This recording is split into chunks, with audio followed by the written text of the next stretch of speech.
আমি এখন একটা গান গাইতেছি, যে নতুন বছরের গান আমার মন থেকে। আপনারা যদি ভালো লাগে তো আমার কমেন্টে একটু কইবা, ভালো যদি লাগে।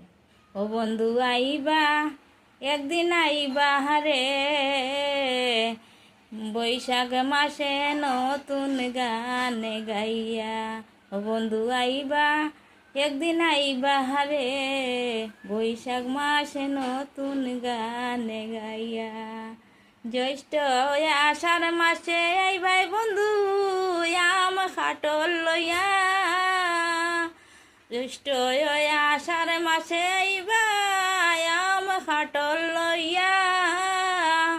আমি বানাইমু বন্ধু খাটি দই বানাইয়া, আমি রাখমু বন্ধু খাটি দই বানাইয়া। বন্ধু আইবা, একদিন আইবা হারে, বৈশাখ মাসে নতুন গান গাইয়া।